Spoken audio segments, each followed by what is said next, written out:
할렐루야, 날마다 새벽 만나러 여러분을 찾아가는 만나교회 김태광 목사입니다. 오늘도 하나님의 말씀을 통해 하나님의 나라와 의를 구하며 이 세상을 아름답게 만들어 가시는 저와 여러분들 되시길 소망합니다.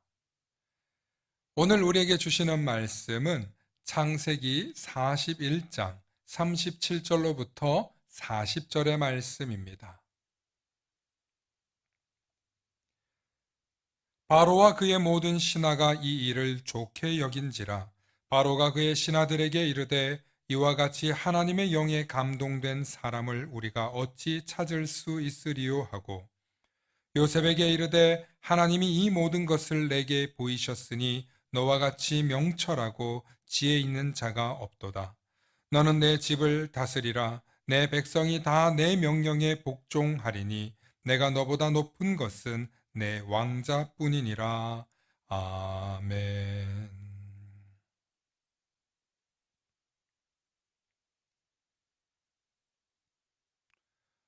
오늘은 억울함 뒤에 찾아오는 대반전이라는 제목으로 말씀의 은혜 나누고자 합니다.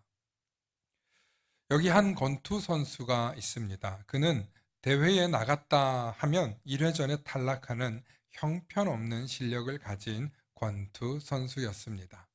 하지만 주변에서는 그에게 너 재능 있어, 재능이 있다고 하는 소리를 들어서 끝까지 권투 선수로 꼽히기를 응원해 주었습니다. 하지만 그는 권투 선수의 생명이 다하는 날까지 최선을 다했지만 결국에는 은퇴할 때까지 여전히 패배만 하며 가장 낮은 파이트 머니를 받는 선수로 물러나야만 했습니다. 그리고 그 이후에도 그는 이런저런 아르바이트를 했지만 그는 그의 인생의 행운이라고는 찾아오지 않았습니다. 그러던 늦은 나이에 엑스트라로 출연하다가 우연히 배우가 되었는데 그는 미국에서 가장 유명한 희극 배우로 이름을 날리게 됩니다.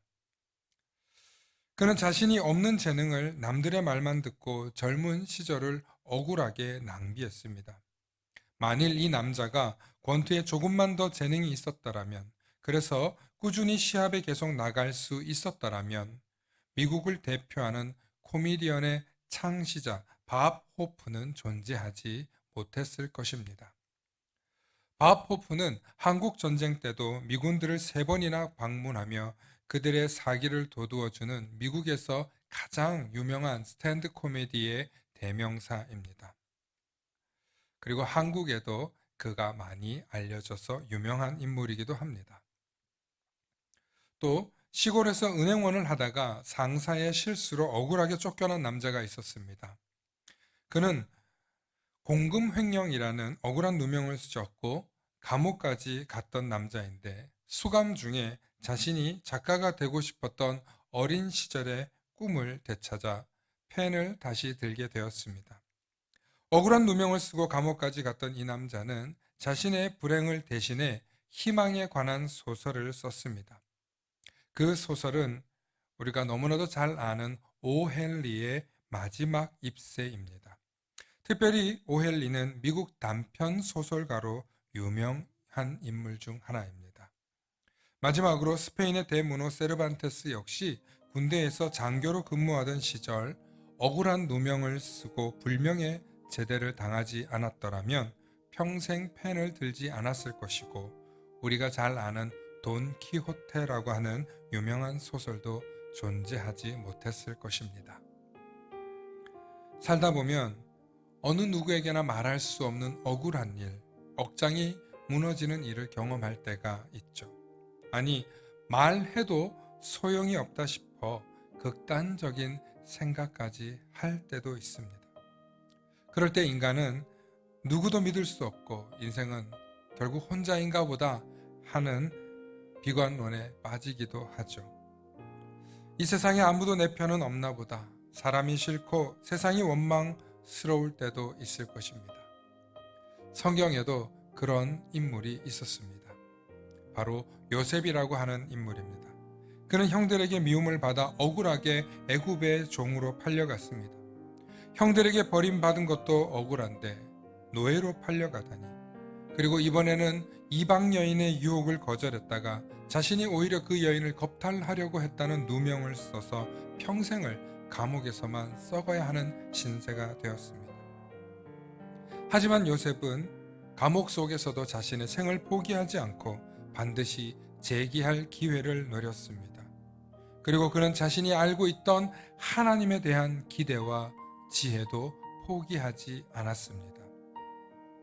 마침내 그에게 기회가 찾아왔습니다. 왕의 꿈을 해결해 줄 수 있는 기회였습니다. 그리고 그 꿈을 해결해 드리고 요셉은 한순간에 바로의 애굽의 총리가 되었습니다.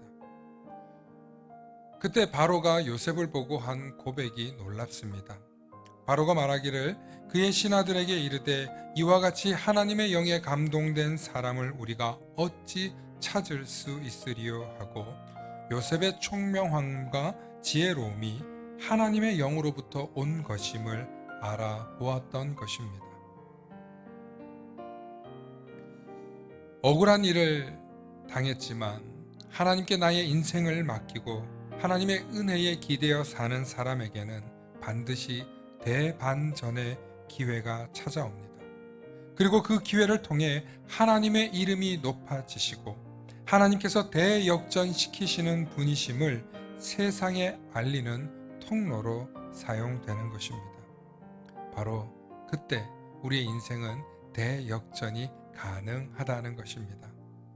사람은 자신의 삶 가운데 자신이 주인공이라고 생각하고 살아갈 때 항상 억울한 일을 당하게 됩니다.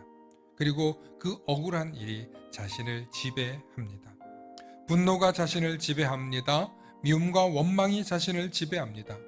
왜냐하면 세상이 나 자신 중심으로 돌아가지 않는 것을 보고 견딜 수가 없기 때문입니다.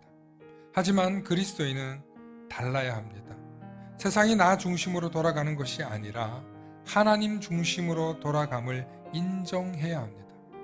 세상은 하나님께서 주관하시고 하나님께서 택하시고 귀히 여기는 사람들을 통해 하나님께서 일하신다는 것을 깨달아 알아야 합니다.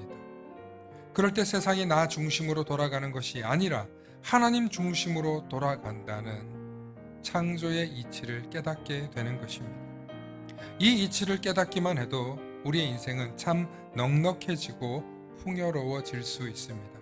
그런데 대부분의 사람들은 이 이치를 부정하고 하나님을 대적하고 또 세상과 맞서 싸우려 듭니다. 우리 그리스도인들은 우리가 피조물임을 인정해야 합니다. 하지만 하나님께서 사랑하는 피조물이며 하나님의 백성, 하나님의 자녀가 될 수 있는 영광스러운 권세가 있는 피조물이라는 사실입니다. 이것만으로도 감사하며 하나님 앞에서 겸손히 하나님을 더욱 알아가기를 소망하시는 저와 여러분들 되시길 부탁드립니다.